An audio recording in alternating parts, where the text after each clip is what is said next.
no greater champion for community colleges. I believe deeply that we are potentially the most transformative institution in contemporary America.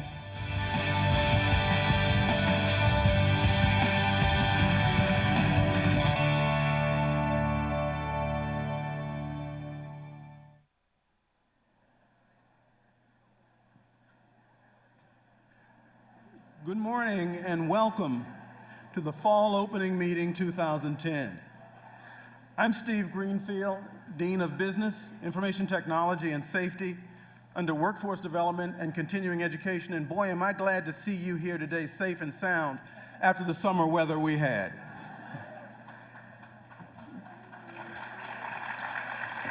Yeah, give ourselves a hand. We survived the floods, we survived the tornadoes, we survived the earthquakes, and the phrase "power to the people" has taken on a whole new significance, hasn't it?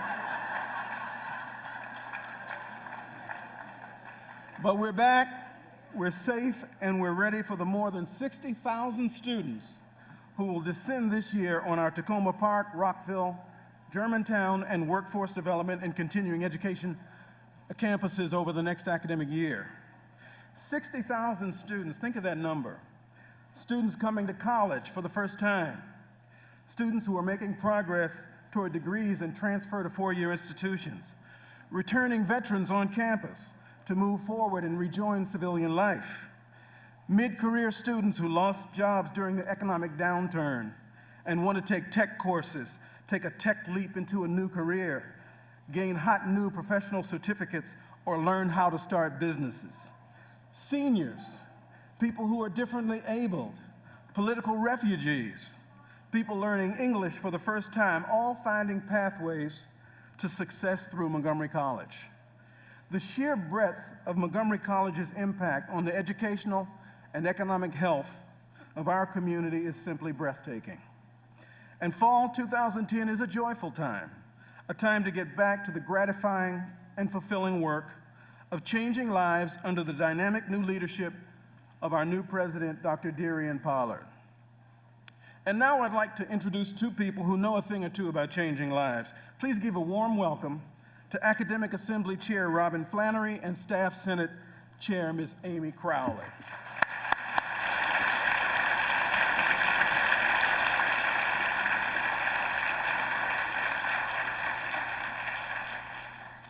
Good morning, I'm Robin Flannery, and I'm glad to be back to work, I think.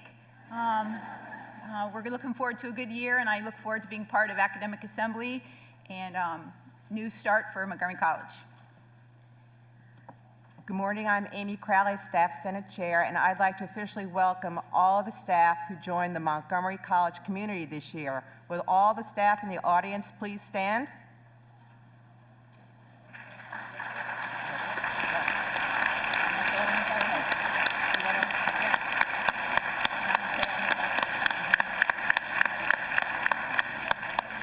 And can we have all new faculty stand?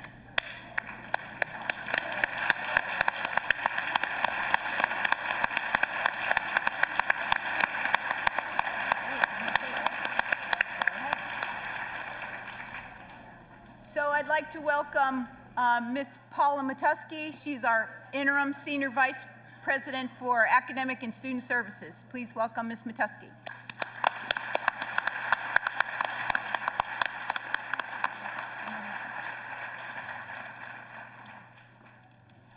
Good morning. Let me begin by welcoming everyone back today for another academic year, and thank you, Robin and Amy, for introducing our new colleagues and the faculty and staff. Now I'd like to ask every new administrator or everyone newly assigned to an administrative role to please stand.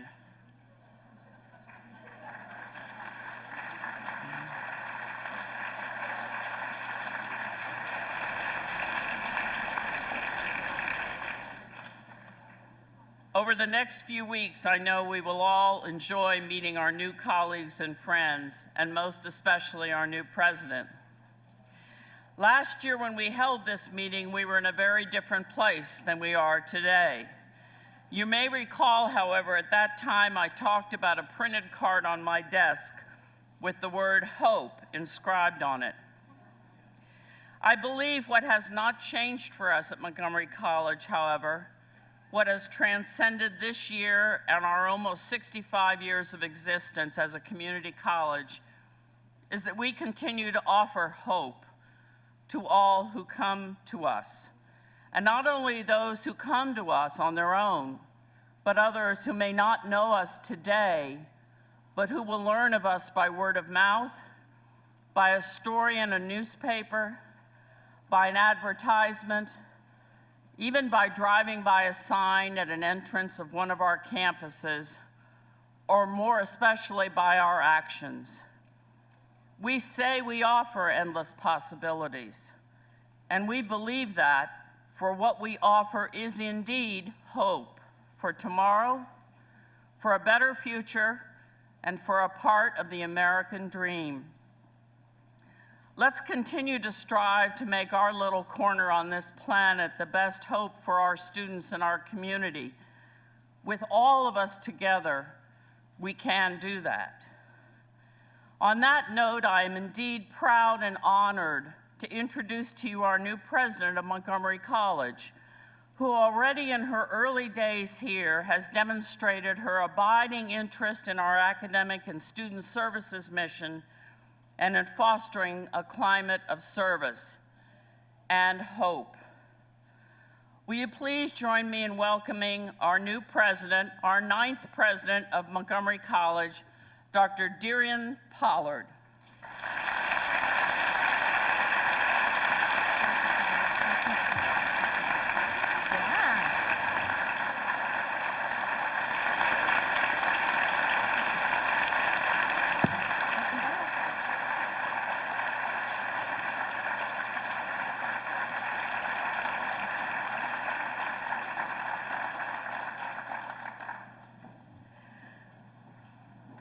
Good morning, Montgomery College. Good morning. Oh, now y'all know y'all can do a little bit better than that. We're gonna try this one more again, as my family would say. Good morning, Montgomery College. Good morning. That's what I'm talking about. Thank you all very much. It is a pleasure for me to be here this morning, and I'm hopeful that I'll be offering a few words that might give you some insight into who I am, but more specifically, talk about some perspectives I have about our organization. I would be remiss, though, if I did not start off first by doing a thing that I like to do most, and that's to say thank you. It is a prayer I offer every day, and here's some people and some things I'd like to thank today. First, I'd like to express some gratitude to the folks who helped organize the event today, who work behind the scenes, who work in front of the scenes to make this possible. I thank them for that. I also want to thank everyone who has gone out of their way to make me feel welcome. I have been gratified, and my spirit has been fed with the wonderful messages I've received from you, whether it be a short email, a catch me in the hallway type of thing, or more importantly, a very deliberate opportunity to converse with me. So I thank you very much for that. I also want to thank everyone who's taken the time to show me around, who has taken the time to share with me their perspectives about our organization, who have taken the time to tell me a few things they think I ought to know. So I thank them as well. And as Steve mentioned earlier, I really want to thank everyone who persevered during the summer storms and the power outages. Now, I'm not going to say that there's a correlation between the fact that I arrived and then 2 days later there was an earthquake. But I found that rather uncanny. I don't know about you. But I do want to tell you, in terms of the update on the power outages that we've had, particularly in our Rockville campus, PEPCO has assigned a senior engineer to study the circuit at the Rockville campus that has been partially failing and repeatedly affecting 6 buildings. So we wanted you to know that our phenomenal facility staff is on top of that, and we have brought PEPCO in to help us understand what's going on. So I'm sure a few of you would like to know what I've been doing in the last 3 weeks since I arrived at Montgomery College. So let me just tell you a few things.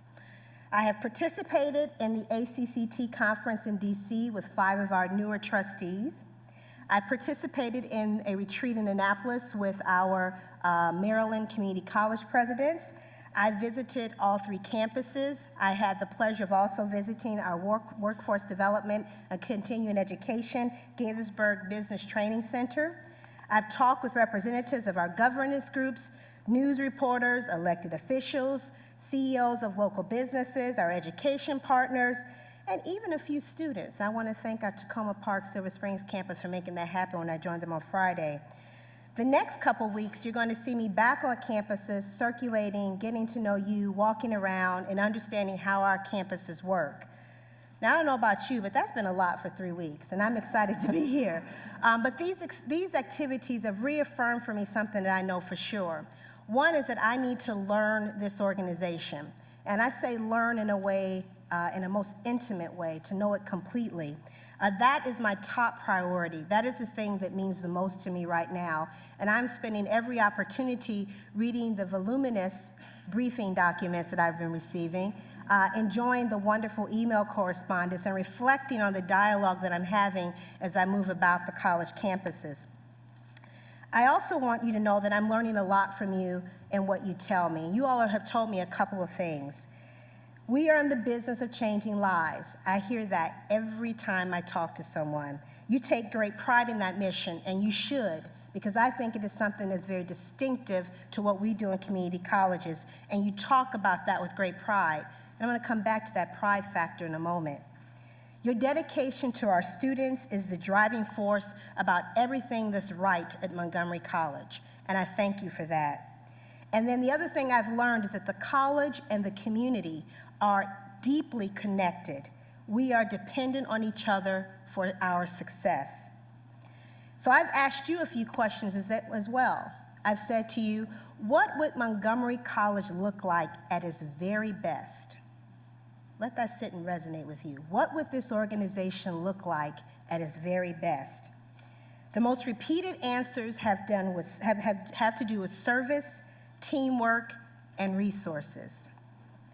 Montgomery College is at its best when customer service is an obvious priority, service for our students and service for our colleagues. When Montgomery College is at its best, we are taking a holistic, one college approach to delivering high-quality academic experiences for our students. Teamwork crosses traditional boundaries, and then we make magic happen.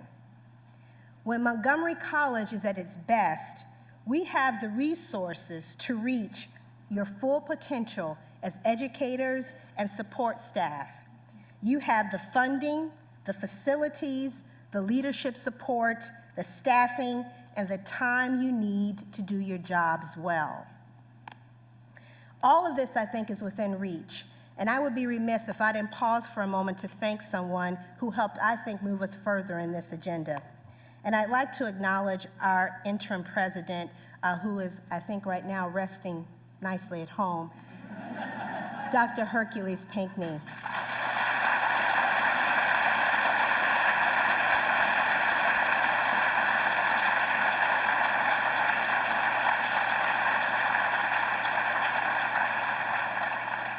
What I know for sure is that his role was one of restoration. He brought a sense of healing to this college. For me, though, he played a much different role, one of preparation. And as a new president coming into an organization, that, my friends, is the thing you need to see. You need to see someone who is in a leadership capacity preparing the organization for the person who's coming in after him or her. He will be around until December as the convener of the transition committee that's helping to assist me as I integrate myself into Montgomery County and to Montgomery College. And my hope is that he will feel comfortable coming back on campus multiple times as he enjoys his second retirement. I hope that, though, each of you will take an opportunity to join us today at his retirement celebration that you should have received some information about. But one thing I want to tell you, as Cornell West says of Bell Hooks, I'm pleased to say that he is a friend of mine. So I thank Dr. Pinckney for what he's done for this organization. So let me go back to a little bit about me and a little bit about Montgomery College as I see it at its best. In my mind, I have these big blinking lights going on: service, teamwork, resources, and they're just going over in my mind over and over and over again. So before I get into a little of the heavy stuff that these types of comments are supposed to be about, I thought I might tell you a little bit about DeRionne and how she rolls. Y'all all right with that? First of all, let's talk about my name. Right? I know a few of you have had some challenges saying it, and I love you for it. I love you for it. Because you start out, and you don't know what to say, DeRionne or Dr. Pollard, or so you just kind of, and I'm all right with that, but we're going to practice my name right now, okay? I am very comfortable with Dr. Pollard. Loyola University would be very happy for me to say that. But I'm also very happy with you calling me DeRionne. DeRionne, names have meaning. They carry a significance for a person. I'm actually named after my mother.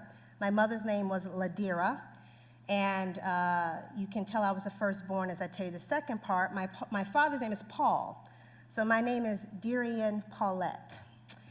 My sister got off easy. She's Dawn. She was born at the dawn of day.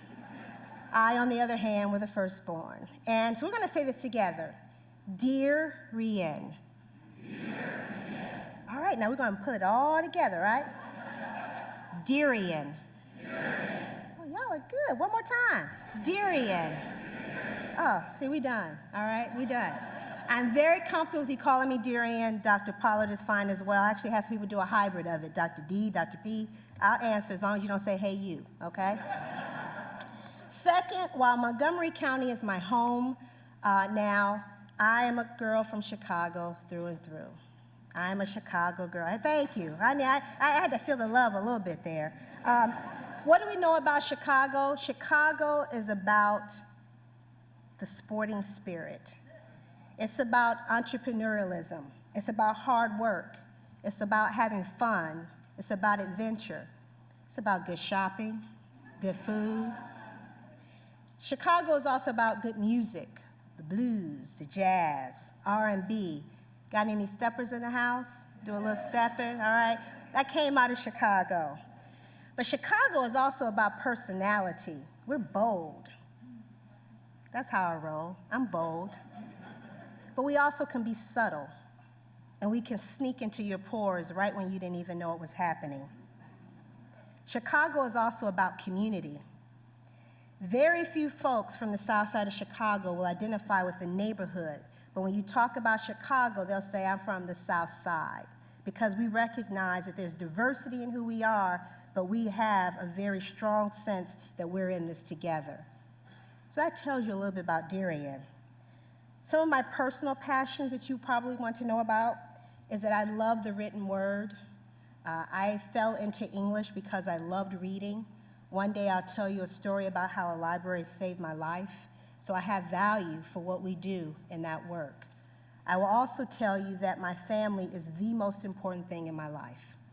So I want to thank you for your patience when I had to have a deferred start to our semesters. I went to check on my father, who, by the way, is doing much better. So I thank you for that.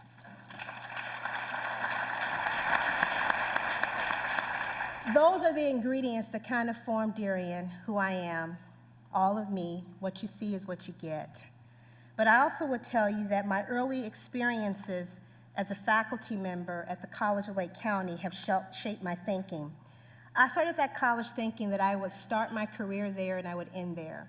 I would be a faculty member teaching English, developmental, literature. I even had the opportunity to develop new courses for the institution. I loved that experience. I thought that's what I would do. However, I had a few people who kept saying, well, DeRionne, maybe you could take on some different responsibilities, some additional opportunities. And I would step up and do that. And along the way, I continuously saw people who saw more in me than I saw in myself. And I've always remembered that gift because it's something that I try to do within the people who I work. I always look to see something in them that they may not see in themselves. I have therefore benefited from phenomenal mentors whose names I will not even call right now, because if I do, I would be fearful that I forget one. But mentoring is something that I take deeply in terms of what I do in my work and my leadership style. But I need to tell you something. While at the College of Lake County, I thought that I'd be there forever. I thought that was the organization that was for me. But with an administrator's eye, by this point I was the chief academic officer, I saw the organization hire and then fire a president within 16 months. I saw with an administrator's perspective, and I witnessed how that organization was troubled and frustrated after that occurred, and spent a number of years struggling to come to grips with the emotional fallout of that experience. In retrospect, I know what the mistake was. And I can say that now, even as I talk to my friends at that institution, that we held on to the anger and the frustration that comes from failure in leadership and failure in expectations being met. So I'm here to tell you, when you allow those feelings to resonate and to take deep seat in your soul and your spirit, it taints everything that's good about an organization. I am hopeful that Dr. Pinckney brought some issues to closure and helped the healing process of Montgomery College. But it's a new day, y'all. I'm not belittling your experience or discrediting it at all. It's where you were, and it was a part of the journey of this organization. But we're done with that, okay? It's a new day, we're starting over, and we're fresh. And I'm gonna talk to you a little bit in a minute about how we need to get our swagger back on, okay? So what you may have probably noticed about me thus far, I'm pretty honest, actually very honest, very direct. I'm gonna tell you things that I think you need to hear, but I'm also open to hearing the things that you think I need to hear. So I will be direct, that's a promise, but never brutal. That's another promise. I can take it as well as I can dish it out. I love and value passionate debate. I want to hear different opinions and different ideas. That's how we grow. If we surround ourselves with people who think like us, look like us, talk like us, do everything just like us, guess what? You stagnate. So that's not what I want to have happen. The other thing y'all need to know about me though, I have little patience for someone who won't speak up when given the chance and then walks out the room and has a whole lot to say about it.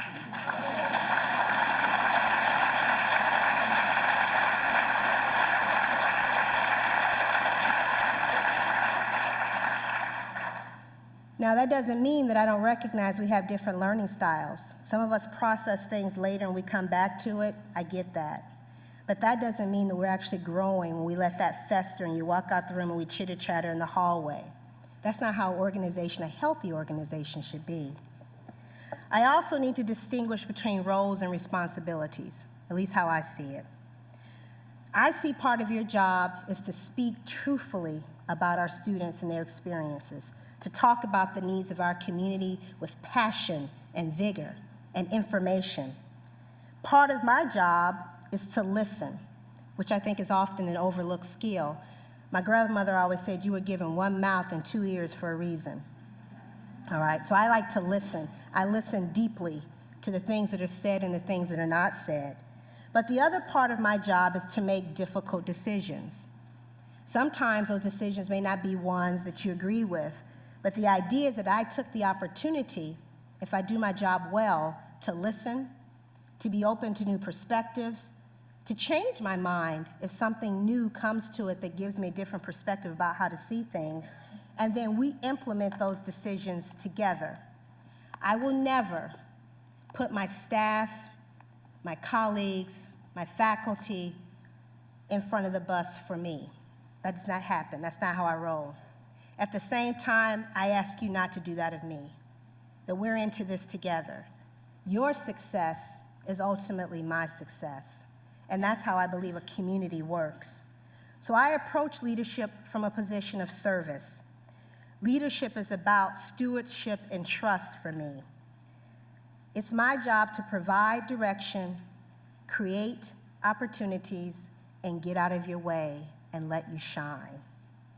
For me, mistakes are okay. That's a part of the learning process. You take reasonable, calculated risk, and sometimes it doesn't pan out the way you thought it was going to. But the role then, if you have a mistake, is to own it, learn from it, and adapt, improvise, and overcome. It's one of my favorite movies. Anybody know that movie? Improvise, adapt, overcome. That's a part of learning a mistake. You cannot start a movement, though, without taking risks and sometimes making mistakes. That is what I'm hoping we can do together, advance the community college mission. A movement cannot be successful without exposing ourselves to criticism. A movement cannot be successful without, at some point, taking risks and making mistakes. A movement cannot be successful without working together. So let me show you what I'm talking about.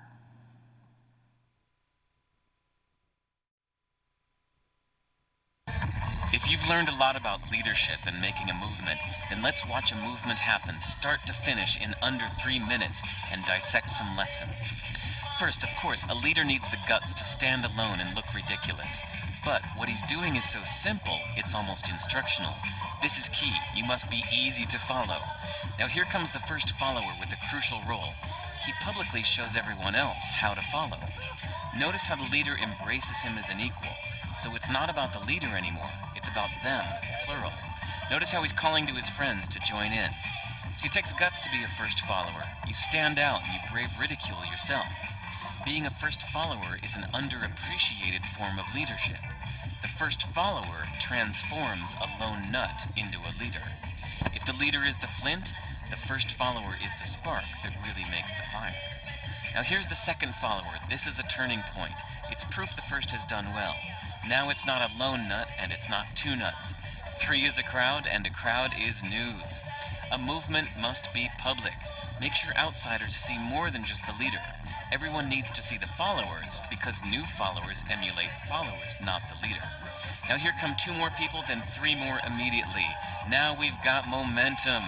This is the tipping point, and now we have a movement. As more people jump in, it's no longer risky. If they were on the fence before, there's no reason not to join in now. They won't stand out, they won't be ridiculed, and they will be part of the in crowd if they hurry. And over the next minute, you'll see the rest who prefer to stay part of the crowd, because eventually they'd be ridiculed for not joining. And ladies and gentlemen, that is how a movement is made. So let's recap what we've learned. If you are a version of the shirtless dancing guy, all alone, remember the importance of nurturing your first few followers as equals, making everything clearly about the movement, not you. Be public, be easy to follow. But the biggest lesson here, did you catch it? Leadership is overglorified. Yes, it started with the shirtless guy, and he'll get all the credit, but you saw what really happened. It was the first follower that transformed a lone nut into a leader. There's no movement without the first follower. See, we're told that we all need to be leaders, but that would be really ineffective. The best way to make a movement, if you really care, is to courageously follow and show others how to follow. When you find a lone nut doing something great, have the guts to be the first person to stand up and join in.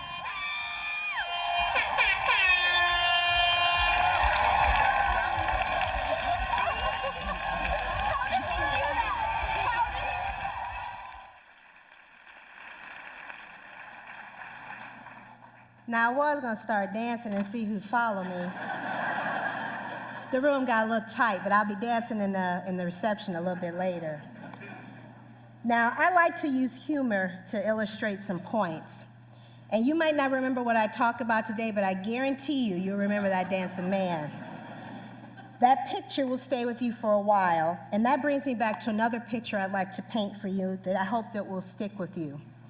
The picture of Montgomery College at our best, where we focus on service to our students and ourselves, we break down barriers to teamwork, and we have resources to do our best work. When I was first introduced to Montgomery College last May, I articulated a vision for our future, and it was very simple. Montgomery College will be the most relevant community college in the country. We become relevant by helping our students succeed, by being deeply connected to the community that we serve. Montgomery already does this better than any other college that I can think of in the country. We are relevant to our students and our community because we have superior academic programs and we have a passion for our mission. Our dedication shows us at our best. So how do we become the most relevant, the best of the best? It doesn't happen by accident. It's intentional. We have to plan for it, we assess our results, and we emphasize innovation. Our strategic planning process is one area I know that requires some attention. Right now, the college is entering the third year of our 3-year strategic plan, and we're about midway through our last accreditation cycle from Middle States, and they'll be back here very soon. As a matter of fact, I believe it's in 2012 that they'll be back to the institution. We have our work cut out for us to comply to the requirements of our Middle States accreditation. We need to look back at our planning and assessment processes, and the catchphrase of the nation right now as it relates to this is very simple: creating a culture of evidence and assessment. We need to get into the habit of delivering services and evidence of our services that provide and support our mission statement, our vision statement, planning, college-wide priorities, and budgeting that are all aligned and producing the desired outcomes. The key word in that whole phrase was alignment. We have to be very clear in seeing the connections between all of those things. And to be quite frank, this type of accountability in higher education is rather foreign, and for a lot of us, is somewhat scary. At best, it feels like an administrative burden. At worst, it can feel like an intrusion on academic freedom. I'm aware of all of this. I'm also aware that it's not going away and that it's a requirement. New emphasis by our federal and state governments on outcomes assessment and accountability are going to force this issue more and more, and if we hope to receive appropriations and additional funding and grants in the future, we simply got to do it. Which leads me to my next topic. I know that you've heard a lot about the completion agenda by now. It gained prominence with President Obama's American Graduation Initiative, which fizzled out when the funding fizzled out. The completion agenda gained more traction last April, though, at the annual meeting of the American Association of Community Colleges, when 6 prominent entities in higher education signed a commitment to boost student completion rates by 50% over the next decade. They called this commitment, quote, "Democracy's Colleges Call to Action." In the more recent times, 2 weeks ago, President Obama spoke at the University of Texas, where he reiterated the goal of his administration to double the number of students who earn their degrees by 2020. And he said 2 things in his speech which caught my attention. He called community colleges, quote, "great, underappreciated assets that we have to value and that we have to support." Now that's the kind of celebrity endorsement that I like. He also cited the statistic that more than 1/3 of college students and more than half of minority college students do not earn a degree after 6 years of entering college.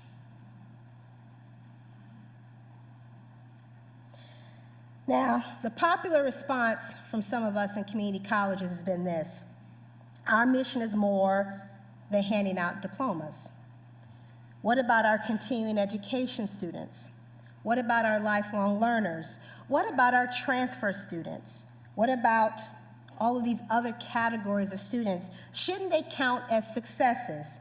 And of course they should. But we also can't let those successes be a distraction from the fact that our graduation rate is nothing that we should brag about. The same day that Obama spoke in Austin, I was with my Maryland Community College president's colleagues discussing the completion agenda and how we might approach it. And the consensus seemed to be that the statistics cited by the president was low-hanging fruit, and that's all a lot of colleges will do. They'll work on making sure that those people who have a few credits just short of a degree will get those degrees completed. And we'll look at transferring credits and aligning systems and so forth, but that to me, quite frankly, was a low-hanging fruit. We realize that we need to be looking at a few other issues, areas that have harder focus, looking at the challenges of remedial education and eliminating barriers to completion without sacrificing quality. We also need to make sure that our academic support services do not fall victim to budget cuts. Later this year, the Maryland Community College presidents will reconvene and sign a charter that commits our institutions to a modified vision or version of the completion agenda that takes into account the varying qualifiers to success that I just mentioned above. To complete the timeline perspective of the completion agenda, last Monday, August 16th, Terry O'Banion, President Emeritus of the League for Innovation of Community Colleges, published an article inside Higher Ed expressing both hopes for the completion agenda and a few concerns as well. The article presents an excellent overview of the completion agenda and several issues, and he called this, I love this phrase, a tectonic shift in the future of community colleges. Of the completion agenda, he writes, quote, "There has never been a movement in the community college world so widely joined and supported with such deep pockets." Now, there's that word again, movement. I bet all y'all started thinking about that dancing guy, didn't you? I hope I didn't lose you on that. The point of it is that Terry O'Banion suggested that community colleges are potentially the group right now who will drive this issue of the completion agenda. And then we need to capitalize on all of the national energy and the resources that we need to look at our traditional architecture of our institutions to remedy this. If you have no doubt about the need for change, and I'm not talking about just at Montgomery College, I'm talking across the country, I invite you to look at the recent GAO report about the shortcomings and questionable practices of for-profit institutions and colleges. Despite the incredible debt that students at for-profit institutions incur, these institutions are still attracting students at incredible rates. For-profit higher education promises an ease of access, speedy completion, job placement with assistance for economic growth. Aren't these the same promises that we promise as a community college? Why then are they taking our students and students who are incurring significant debt to attend those institutions? We need to answer that question. We need to turn the mirror on ourselves to come up with a solution. So I've tried to avoid using the C word today, y'all. That would be change. Talking about change, the first time you talk to a college is probably not the first thing you learn in President's 101 class. The point that I want to make is that we will have to deal with the repercussions of that with our middle state if we're not willing to look at change. We won't increase our graduation rates or our transfer rates for that matter by doing the same old thing. We won't significantly address serving the underserved if we start doing and continue to do the same old thing. I have an interesting analogy that I like to use when thinking about change. I have a friend of mine who's an organizational theorist, and he actually does a lot of consulting work on this issue. But his wife is a cardiac nurse. And I heard him once give a presentation about healthy organizations and how they approach change. And it resonated with me, and I've heard this, and I wanted to share it with you. What is important about cardiac health is not necessarily how your heart is doing right now, but it's how your heart reacts to stress. A few of you all nodding your heads, you kind of know what I'm talking about. If you've had cardiac problems or those in your family, you probably have a deep understanding of that. I liken it to approaching a set of stairs. You go to stairs, you walk up the stairs, a couple landings. Now, a few of you, like me, you gotta take a breath. Catch your breath, you may sit there, fan yourself for a minute, and then you head up the next flight of stairs and you keep going. The interesting part about cardiac health is really not about what happens when you approach the change when you're walking up the stairs. It's about how your heart recovers after you've walked up those stairs. So a sign of cardiac health is when you're able to recover quickly to the change that was presented to you. I might suggest that that's the same thing to think about in organizations. Change is inevitable. It's not something that should be feared. It's not something that we can avoid. The question is how we recover. So it should be a blip, and we keep on going. In my mind, I love that analogy when thinking about organizations. Metaphorically then, the next flight of stairs that we need to approach as organizations is that we need and can place greater access and making access easier to our students. We can help students complete a degree or certificate. We can help students find jobs in career fields that need qualified models. And finally, I think Montgomery College can be the model for the country as a result of this. We can be the community college that others benchmark themselves against on this issue.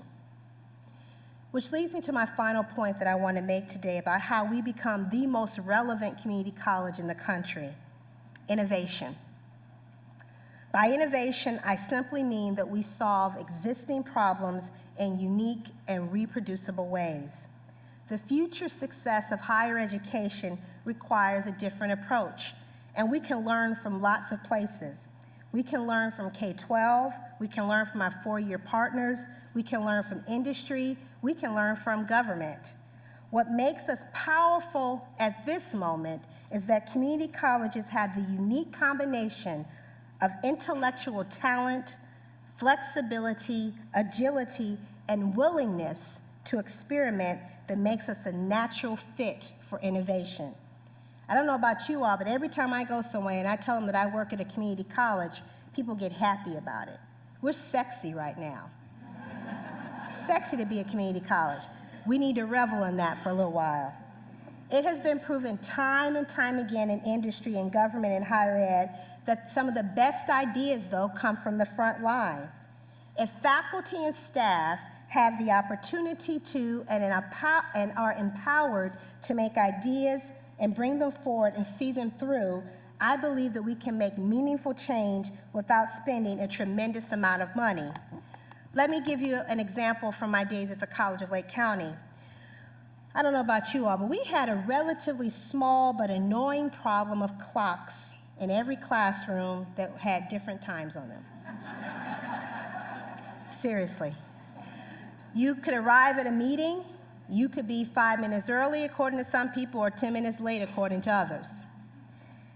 A faculty member, if I believe it was a physics faculty member, started talking about this concept of the atomic clock, and that there were different clocks that we could purchase at the college that would help remedy this problem, because this has actually turned into a fairly significant issue, because the unspoken 10-minute rule in the classroom, students were taking full advantage of that.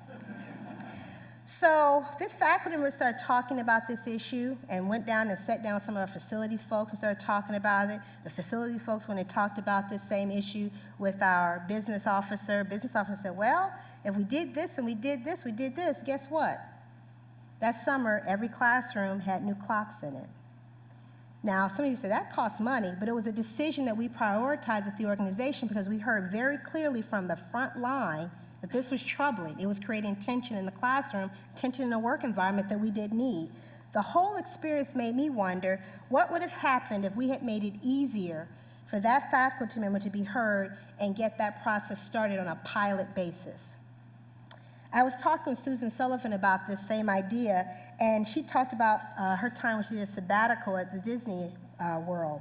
Disney maintains its place as being an institution that's on the cutting edge of corporate management practices through constant innovation. And she told me that the concept of the Disney Fast Pass that allows park visitors to jump to the front of the line was actually generated by a staff park member. Not only has it proved wildly popular at the park, it has changed the way the theme park approaches its management. So I have some ideas about an innovation fund that will be used for faculty and staff development and exploring innovative ideas that have direct impact on our students.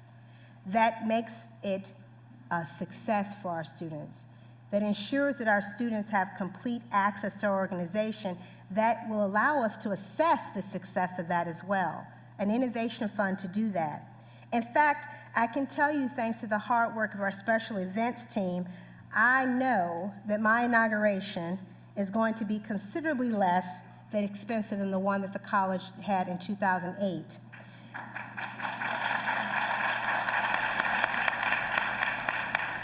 It is my intention to use the savings from that inauguration to provide seed money for this innovation fund.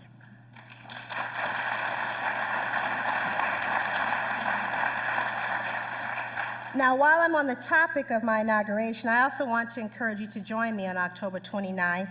The ceremony will be held at the large gym on the Rockville campus. I think it is very important that as many people from the college community who have an interest and desire to participate be there. It's something important for me, but I would also suggest it's an important moment for our organization. Not because I want to draw attention onto myself, because we are, as an organization, rebranding ourselves. And I'd like to think that each of us wants to be a part of that. This is a part of our collective history as an organization, and it's the start of our time together that will demonstrate our pride in Montgomery College. And that brings me to the final point for today. It's time to get our swagger back on, y'all. Anybody know what swagger is? For y'all. I know you have pride in our students. I know that you are proud of your work.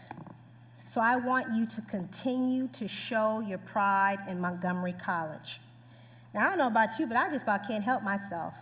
When I talk about Montgomery College, and I talk about our students, I talk about our phenomenal faculty, when I hear about what's happening in our classrooms, when I talk about our truly excellent staff, people who work hard, harder than any of us can even imagine, to make sure that we deliver the services and programs that we have for our students. When I look at our administrative team, that to me says so much about who this organization is.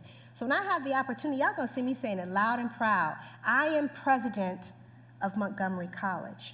I am ecstatic to be here, and I am hopeful that each of you will have that same energy, that same vitality, that same pride in talking about this organization. The other thing is, I don't want you to be afraid to be wonderful. I don't want you to be afraid to be the best of the best. I have a wonderful quote that's my favorite of all time. A few of you know I'm a quote person, Marianne Williamson, and she talks about this idea that we are all meant to shine as children do. I will go on, but I say the moment that we are released from our own fear, we open up the blessings that come to us. So I'd like to suggest to you that we are in our moment. It's sexy to be community colleges. It's sexier to be Montgomery College. I'm ecstatic to be here. Our students need us more than ever. Our community needs us more than ever. Let's get our swag on, y'all. It's time to do that. I thank you for your time this morning. Thank you for your efforts on behalf of our students, and I thank you for the warm welcome that I've received. Thank you all so much.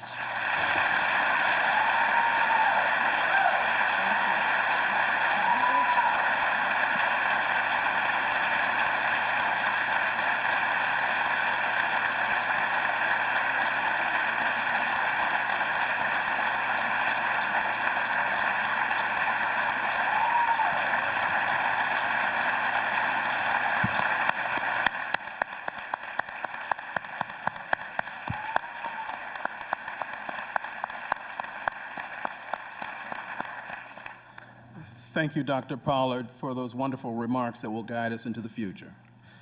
I also want to confirm the validity of that film. I was at an Earth, Wind, and Fire concert in 1982, and the inspiration hit, and I just started dancing wildly, and it took a while, but people started joining me after a while. So now I'd like to introduce the Vice President and Provost of the Rockville campus, Dr. Judy Ackerman.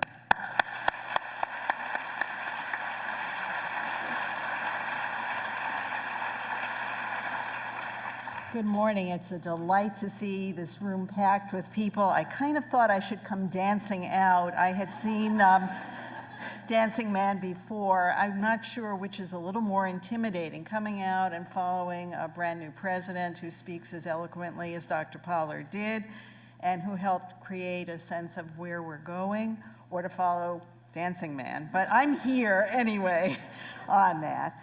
After the summer break, it's always very exciting to come back together. You can feel the excitement as people are gathering and meeting out in the lobby and catching up on things and wondering what the new year is going to bring. Classes begin in just a week, and we're pumped and prepared and ready to serve the thousands of students who are going to be coming our way.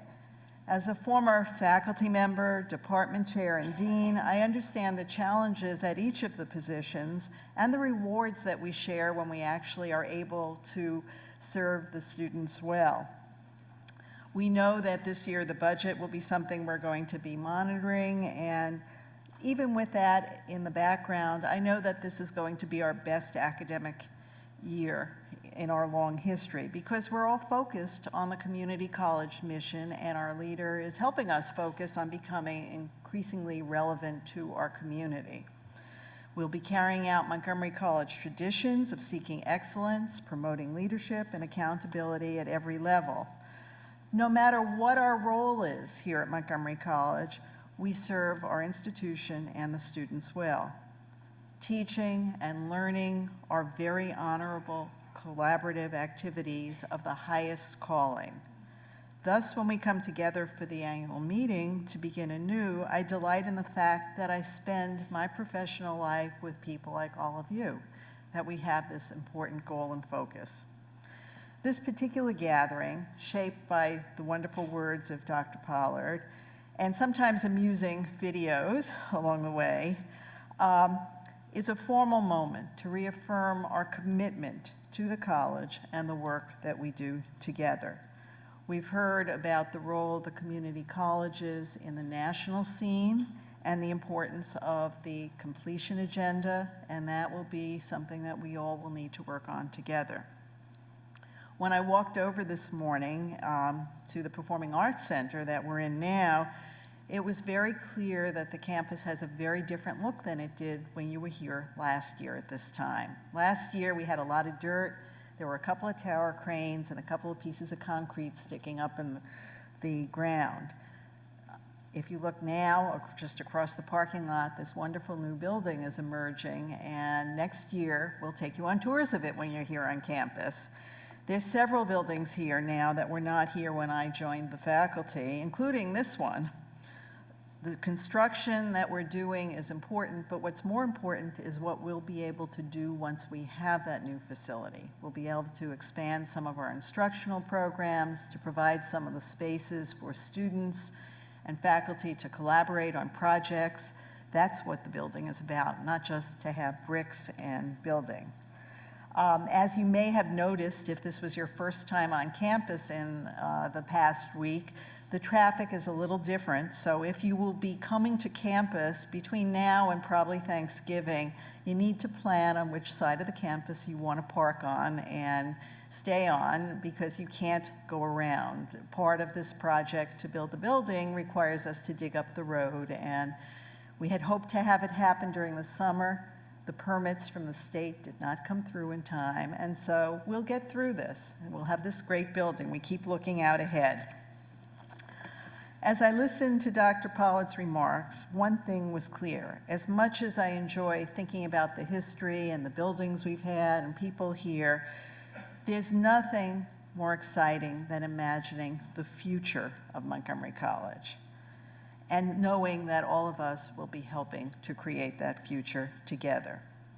There's an African proverb that puts our quest in simple terms. Tomorrow belongs to the people who prepare for it today. As we start the academic year, I look forward to working with you to prepare our students and ourselves for the brightest possible tomorrow. And the future begins right now. I look forward to welcoming you back to the campus for other events scheduled throughout the year, and especially for the big event, the long-anticipated opening of our new building in June. We plan to continue the celebration of that with an interdisciplinary festival that will be all of next academic year. Enjoy the rest of your day on campus and have a terrific semester. Thank you.